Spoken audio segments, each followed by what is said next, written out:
Saudara-saudara yang terkasih, Salam aleihim, salam damai sejahtera untuk semuanya. Berbagilah saudara, sehat dan kuatlah. Saudara yang menonton video ini.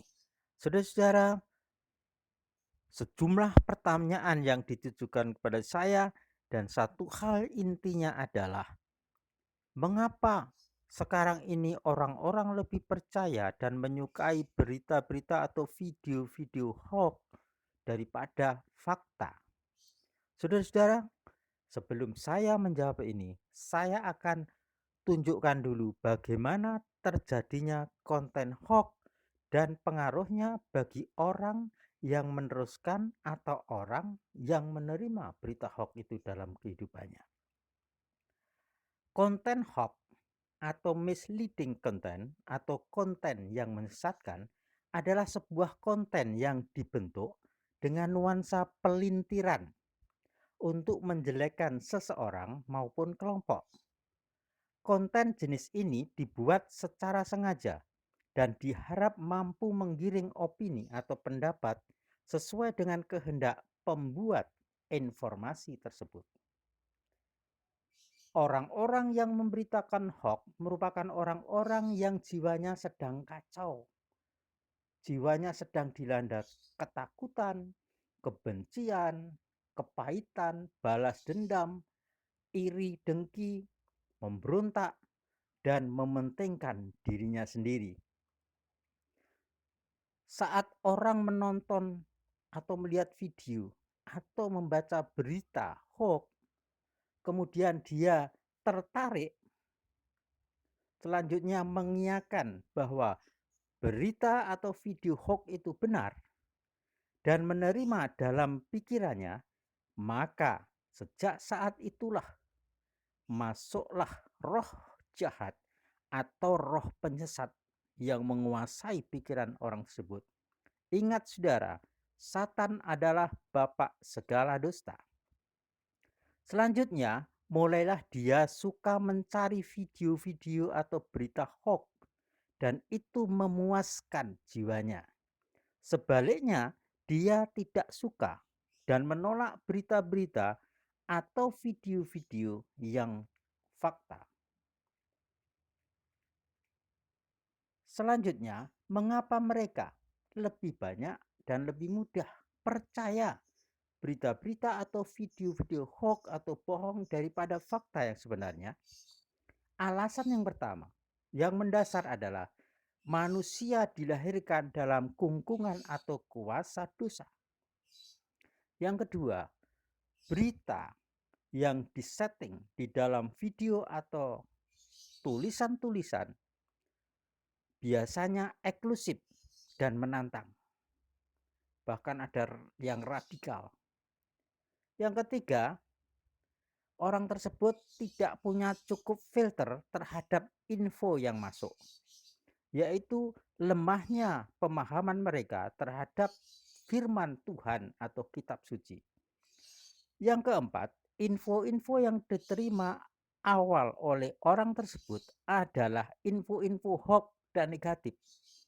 Sehingga info-info yang diterima belakangan yang benar, yang fakta dan positif diragukan dan ditolak. Yang kelima, adanya campur tangan Satan atau roh jahat yang ingin menanamkan benih-benih kerajaan setan atau kegelapan ke dalam hati setiap orang agar mereka jauh dari fakta dan kebenaran. Satan itu pembunuh sejak awal, sejak semula. Dalam dia tidak ada kebenaran dan setan disebut bapak segala dusta. Di dalam Yuhanes 8 ayat 44. Kemudian di dalam kitab Matius 15 ayat 13, Sang Mesias mengatakan setiap tanaman yang tidak ditanam oleh Bapa yang di surga akan dicabut beserta akar-akarnya. Itulah saudara yang dicabut itu akar-akar kerajaan kegelapan yang dipimpin oleh sinaga atau Satan itu. Kemudian sekarang saya berikan contoh di dalam kitab suci tentang berita hoax atau kebohongan itu. Saudara-saudara, di dalam negeri Susan yang rajanya adalah Ahasveros, ada seorang yang namanya Haman. Haman ini sejak semula juga leluhurnya itu sangat membenci orang-orang Israel atau Yahudi. Dan ketika Haman ini menjabat sebagai perwira tinggi di kerajaan Susan, dengan kekuasaannya itu, dia akan membasmi semua penduduk bangsa Yahudi atau Israel yang diam di negeri Susan itu. Apa yang dipakai Haman, saudara, untuk menghancurkan orang-orang Yahudi di negeri Susan itu? Salah satunya yang dipakai adalah menyampaikan berita hoax atau kebohongan kepada sang raja, sehingga diharapkan sang raja nanti bisa ambil tindakan keputusan dan membasmi semua penduduk yang berkebangsaan Yahudi di negerinya. Inilah saudara-saudara kata-kata hoax yang disampaikan Haman tadi di dalam kitab Ester 2 ayat 8. Ada suatu bangsa yang tersebar luas dan tercerai-berai di antara bangsa-bangsa di seluruh provinsi kerajaanmu. Benar tidak ini saudara? Ini berita benar. Berikutnya, dan hukum mereka berbeda dengan setiap bangsa. Benar tidak saudara? Fakta benar. Selanjutnya, dan mereka tidak melaksanakan hukum raja. Fakta atau salah? Benar atau salah saudara? Salah. Inilah hoaxnya di situ. Sebab orang-orang Yahudi yang ada di negeri Susan adalah orang-orang yang taat kepada hukum kerajaan dan menjadi contoh bagi bangsa yang lain tinggal di negeri itu. Dengan demikian, hoaxnya itu sedikit tapi memelintir atau memutarbalikkan fakta. Setiap berita hoax, baik lewat video atau tulisan, itu dari kejadian yang ada, kemudian disampaikan fakta yang benar, kemudian diselipi kebohongan. Hoaxnya dimasukkan, yaitu memelintir yang benar dengan menambahi atau mengurangi dari kebenaran yang ada fakta dalam video itu. Itulah hoaxnya, saudara. Memasukkan putar balik fakta. Hanya sedikit saja diputar, balikkan. Akhirnya apa? Menyesatkan. Kemudian, saudara-saudara, apa jadinya? Apakah raja berhasil kena hoax? Berhasil, saudara. Raja memerintahkan membuat surat kepada setiap gubernur pemimpin wilayah di provinsi-provinsi negeri Susan untuk tanggal tertentu menghancurkan, bergerak untuk membasmi orang-orang Yahudi yang ada di daerahnya. Surat itu ditandatangani dengan cincin raja. Tapi saudara, firman Tuhan juga digenapi, saudara. Setiap orang, siapapun yang mau merusak Bait Elohim, rumah Roh Kudus, yang hidup akan dihancurkan. Dan umat kudus Tuhan saat itu berdoa, berseru kepada Yahweh Elohim Tuhan mereka. Dan Tuhan bertindak, saudara. Tuhan yang disembah mereka, Tuhan yang hidup, bukan Tuhan simbol.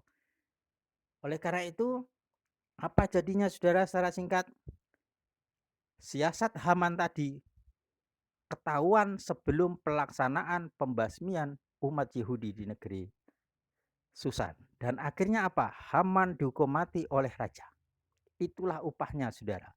Dan siapapun sekarang ini juga yang memutarbalikkan kebenaran firman Tuhan, yang membuat hoax menyesatkan orang-orang, maka hukumannya nantinya juga sama, yaitu hukuman dari Tuhan, kematian. Kemudian saudara, contoh lagi di dalam kitab Matius 28 ayat 11 sampai 15. Saat itu murid-murid berharap, saudara, mau ketemu atau menengok kubur Sang Mesias. Dan kubur Sang Mesias itu kan dari gua batu, ditutup batu yang besar, segel. Kemudian dijaga oleh prajurit-prajurit Romawi.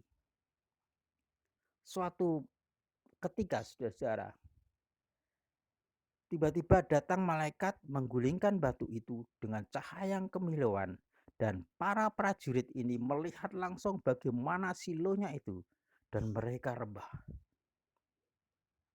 Nah, jadi itulah kejadiannya, saudara-saudara.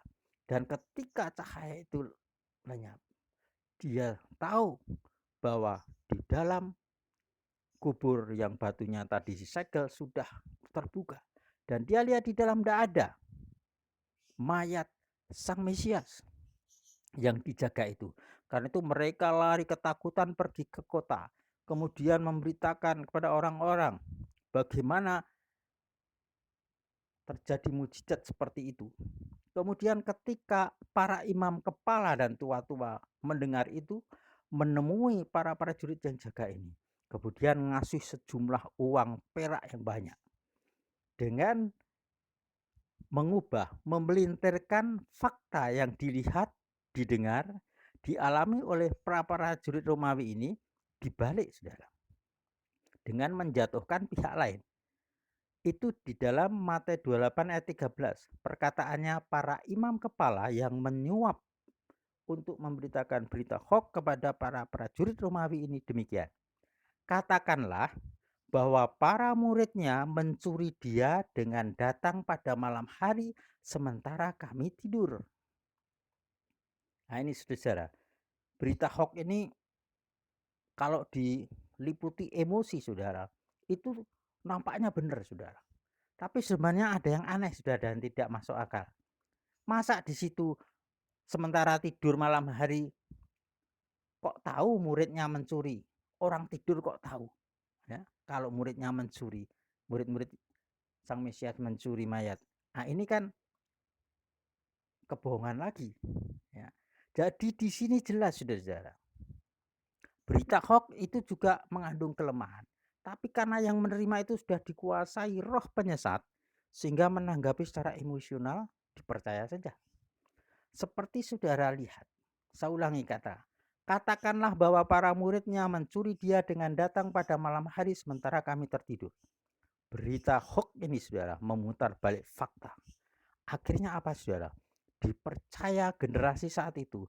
Dari generasi saat itu diteruskan ke generasi berikutnya. Dari generasi berikutnya ke generasi berikutnya diteruskan berita hoax itu. Sampai sekarang melihatan orang percaya pada berita hoax itu bahwa sang Mesias mayatnya dicuri, dia tidak bangkit. Itu penyesatan, saudara-saudara. Dan itu berhasil, bukan? Hoax yang dibuat para imam kepala tua-tua Bani Yahudi ini terjadi. Akibatnya dampaknya besar, bukan? Dari yang percaya kebenaran di kitab suci dengan yang berita hoax yang tersebar melalui para murid ini, lebih banyak yang percaya berita hoaxnya. Akhirnya muncul buku-buku tentang kristologi misalkan yang membahas bahwa Yesus tidak bangkit tapi mayatnya dicuri muridnya. Itu dasarnya hoax yang diciptakan di Matius 28 ayat 13 ini. Nah, ini saudara-saudara, apa hukumannya kalau Haman tadi dihukum mati? Yang bikin hoax ini dihukum mati? Ya, iya, saudara. Tahun 70 Yerusalem termasuk bait sucinya yang dibanggakan itu dihancur leburkan sampai habis. Dan yang saudara lihat Yerusalem, kota Yerusalem sekarang yang ada adalah tidak asli ciri khas Israel, tapi ciri khas Romawi. Penghancuran saat itu tahun 70 oleh Jenderal Titus Romawi sangat mengerikan, sangat menyiksa, sehingga sangat banyak sekali, hampir habis orang Yahudi ya di situ kalau Tuhan tidak bertindak untuk menghentikan. Dan Romawi hanya meninggalkan tugu-tugu peringatan tertentu. Salah satunya adalah tembok ratapan. Nah inilah, saudara. Ingat, saudara yang membuat konten hoax dan yang meneruskan, yang menambah-nambahi, menegaskan kepada orang lain bahwa hoax itu benar, saudara menanggung hukuman dari Tuhan. Dan itu jelas akan terjadi. Saudara-saudara, sekarang ini dalam kitab suci, Saudara. Nah, sekarang saya mau sampaikan, Saudara, tentang berita hoax-nya, Saudara, ya, yang sedang terjadi di masa pandemi ini, Saudara. Nah, yang pertama, Saudara, Saudara bisa melihat video ini, Saudara.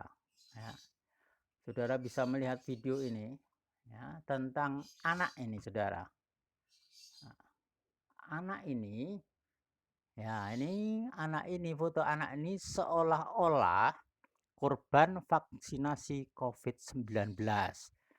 Dan di berita hoax narasinya, Saudara, ya, saya singkat. Doakan anak ini semoga sembuh. Ini anak korban vaksinasi COVID. Anda masih ingin divaksin? Nah, itu hoaxnya, Saudara. Kayak gitu kan? Itu kan sangat menyentuh. Setiap orang bisa aja langsung percaya. Siapa yang percaya ini? Orang-orang yang tidak pengalaman dalam media sosial. Orang-orang yang hanya diberitahu oleh videonya orang lain. Di HP orang lain. Loh, ini contohnya kayak seperti ini. Orang yang tidak pernah pegang HP, lihat video-video seperti itu langsung percaya. Ada gambar-gambar seperti itu langsung percaya. Oh ya, vaksin itu akibatnya buruk ya. Itu, saudara-saudara. Tapi yang pengalaman dalam bidang medsos, kemudian punya filter yang kuat, itu tidak akan langsung menerima. Ternyata apa, saudara? Setelah ditelusuri, saudara-saudara, nah, foto tersebut itu pernah diunggah tanggal 17 September 2016. Berarti apa, saudara? Pandemi COVID belum muncul. Nah, berarti di sini tidak ada kaitannya dengan vaksin COVID-19. Ayo, saudara bisa lihat di situ kan? Nah, itulah, saudara. Ini kan dimuat 26 Januari 2021. Padahal fakta gambar itu adalah sudah tahun 2016. Nah, jadi jelaslah ini adalah merupakan satu, ya, penyesatan. Ya. Sementara dilansir dari Tenback Hoax, dari hasil pencarian gambar menggunakan aplikasi TinEye, gambar tersebut diunggah pada 12 Maret 2016. Namun tidak diberi keterangan lengkap terkait gambar tersebut. Nah, ini, saudara. Jadi seperti inilah, saudara, kesimpulannya. Ya, faktanya foto tersebut pernah diunggah tahun 2016 dan tidak ada kaitannya dengan COVID-19. Itu namanya hoax. Tapi yang percaya hoax ini jauh lebih besar dari yang menerima kebenaran. Ya, orang-orang lebih percaya sehingga banyak orang takut untuk kena vaksin, saudara. Nah, ini hoaxnya. Ya. Jadi banyak, saudara-saudara, pengaruhnya itu hoax itu sangat luar biasa. Nah, kemudian ini, saudara, tentang chip 5, ya, 5G atau 5G di vaksin COVID-19. Nah, itu sangat viral, saudara-saudara, sirkuitnya, dan mereka betul-betul langsung aja menerima, saudara. Karena di dalam sirkuit ini, saudara lihat gambar itu, di tengah kan ada tulisan. Ya, bagaimana sirkuit vaksin. Ternyata apa, saudara? Setelah ditelusuri, saudara-saudara, itu diunggah pengguna Twitter bernama Mario Fusco. Ya, itu orang Italia itu. Dan itu banyak, ya, yang melihat, saudara-saudara. Tapi kenyataannya, saudara, Fusco akhirnya mengatakan bahwa itu skema untuk pedal gitar. Jadi dia katakan gini, realitanya ini adalah sirkuit elektrik pedal gitar dan saya yakin menaruhnya di vaksin COVID adalah ide yang luar biasa. Kelar Carpusco dalam cuitannya seperti dikutip dari Mas Sebel, Rabu 6 Januari 2021. Jadi di sini, saudara, jelas bahwa gambar tersebut telah diedit untuk menambahkan tulisan COVID-19 5G chip diagram, dan 5G frekuensi. Padahal frekuensi 5G berbeda tergantung pada spektrum radionya. Nah, ini saudara-saudara ya. Jadi pedal gitar cuma ditulis tambah aja sirkuit 5G, COVID sudah. Ini loh buktinya. Jadi teknologi 5G itu berkaitan dengan vaksin COVID-19. Ya. Nah, itu kebodohan orang-orang, saudara, karena seperti alasannya sudah saya sebutkan tadi. Kemudian selanjutnya, saudara-saudara, bisa lihat dua wajah dalam gambar ini, saudara. Ya, saudara bisa lihat dalam gambar ini dua wajah yang diunggah, ya, yang pernah diunggah ya, Februari 21. Nah, saudara bisa melihat itu. Ya. Salah satu pengguna akun band media sosial di Korea Selatan last time mengunggah dua buah foto pria dengan wajah bengkak-bengkak. Foto itu diklaim sebagai orang yang terkena efek samping dari vaksin Moderna. Akun itu mengunggah foto dua pria yang diklaim terkena efek samping Moderna pada 28 Januari 2021. Narasinya yang diunggah seperti ini, saudara. Kebenaran yang mengerikan dari vaksin Moderna. Unggahan itu juga disertai dengan laporan berjudul Vaksin Moderna COVID-19 menyebabkan monsterisme. Kemudian sebagian isi artikel tersebut yakni vaksinasi COVID-19 Moderna yang disetujui oleh Food and Drug Administration pada 18 Desember dapat menyebabkan penerima mengalami efek samping yang jarang terjadi, berpotensi mematikan. Monsterisme, penyakit degeneratif yang merusak korban dengan kelainan fisik dan mental. Benarkah itu, saudara-saudara? Setelah ditelusuri, saudara, hasilnya ditemukan kalau foto itu pertama kali diterbitkan tahun 2007 oleh Departemen Penyakit dalam Rumah Sakit Angkatan Bersenjata di Brasil. Ya. Nah, berarti tahun 2007, saudara. Diangkat lagi 2001, ditambahi kata COVID aja sudah menyesatkan, saudara. Ya. Kemudian foto kedua dimuat dalam situs Mail Online yang diterbitkan 17 Juli 19. Ya, menurut pria online, menurut Mail Online, pria dalam foto tersebut adalah Romulo Pilapil berusia 56 tahun dari Filipina, menderita penyakit misterius dengan pembengkakan wajah yang parah. Ya, inilah saudara kebohongannya. Ya, bagaimana saudara menanggapi bohong seperti ini? Terus diikuti. Nah, berikutnya saudara, saudara bisa lihat di dalam gambar ini ya. Gambar ini adalah satu video wanita di Korsel yang dikatakan dalam video hoax itu mengalami efek kejang dan sesak nafas setelah mendapat vaksin COVID-19. Setelah ditelusuri, saudara, dilansir dari AFP, klaim bahwa wanita dalam video tersebut mengalami efek samping dari vaksin COVID-19 adalah hoax, bohong. Faktanya, video serupa diketahui pernah diunggah di YouTube pada 21 Maret 2015, jauh sebelum adanya pandemi COVID-19. Sementara itu dalam radio Free Europe, wanita di video itu disebut merupakan seorang warga di Kazakhstan. Itulah kebohongannya, saudara, tapi banyak yang percaya sehingga takut divaksin. Kemudian hoax lagi, saudara, vaksin COVID-19 berbasis mRNA bisa merusak DNA manusia. Penjelasan dari Institut Paul and Light Institute Federal untuk vaksin dan biometris, tidak ada resiko integrasi ya, mRNA, M itu messenger ya, ke dalam genom manusia. Dalam kasus manusia, genom terletak di inti sel dalam bentuk DNA. Integrasi RNA ke dalam DNA tidak dimungkinkan antara lain karena struktur kimianya yang berbeda. Berikutnya penjelasan dari Mark Linas dari Alliance for Science Cornell University. Modifikasi genetik hanya bisa terjadi jika memasukkan DNA asing ke dalam inti sel manusia.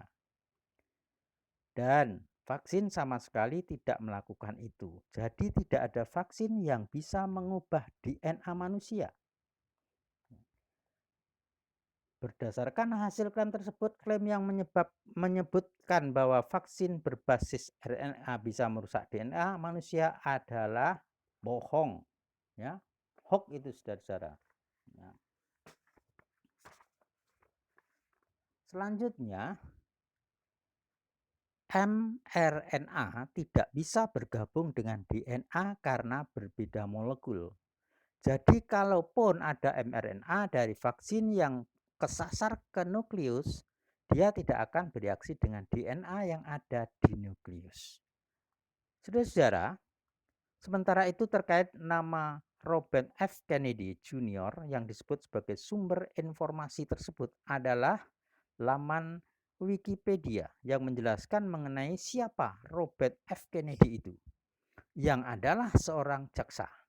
Ia merupakan tokoh yang terkenal dengan teori konspirasi anti vaksin. Ya, dalam laman itu sendiri tidak disebut mengenai pernyataan dari Robert mengenai mRNA vaksin.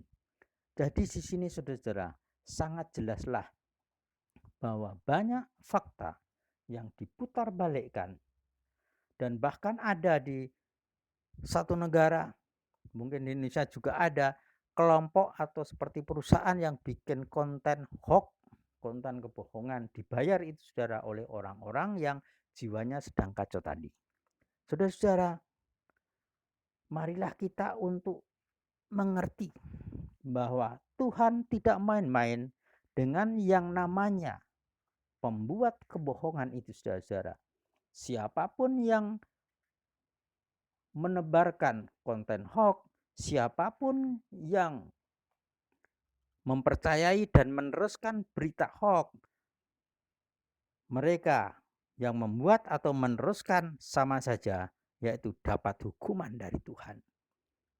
Di dalam Galatia 6 ayat 7 dikatakan, janganlah kamu disesatkan. Elohim atau Tuhan tidak dapat diolok-olok. Itu kebenarannya, firman-Nya tidak bisa diputarbalikkan. Karena apa saja yang seseorang taburkan juga akan dia tuai. Jangan sampai seperti Haman dihukum mati. Jangan seperti orang-orang Yahudi yang buat hoax tentang kebangkitan Yeshua, ya akhirnya di bumi hanguskan Yerusalem, bait suci, bahkan mereka juga mati. Oleh sebab itu saudara-saudara, berbahagialah saudara yang tidak terkena dampak dari berita-berita atau video-video hoax. Saya percaya di antara umat Tuhan ada yang punya hati tulus, ada yang terfilter dengan firman Tuhan sehingga tidak tergiring oleh opini dalam berita hoax tersebut. Kalaupun sudah ada waktunya saudara untuk bertobat, berhenti dan tolak hoax itu, terima kebenarannya. Kalau melihat video seolah-olah itu benar, belum tentu itu benar saudara. Karena namanya pembuat berita hoax itu sangat pintar saudara, ya. Misalkan video tentang dokter ahli vaksin sedang ceramah, diambil videonya, tapi diganti kata-katanya. Atau kata-katanya dengan alasan dibisukan, diganti tulisan, alasannya supaya tidak diblokir. Itu juga tipu daya setan, saudara. Jadi yang benar bisa diselipi, yang bohong, yang benar bisa diputarbalikkan. Dan itulah cara kerja setan, bapa segala dusta. Orang-orang yang membuat konten hoax dan yang meneruskan adalah juga berarti anak-anak si setan, pengikut setan karena memberitakan dusta. Saudara-saudara, Tuhan Sang Pencipta langit dan bumi mengasihi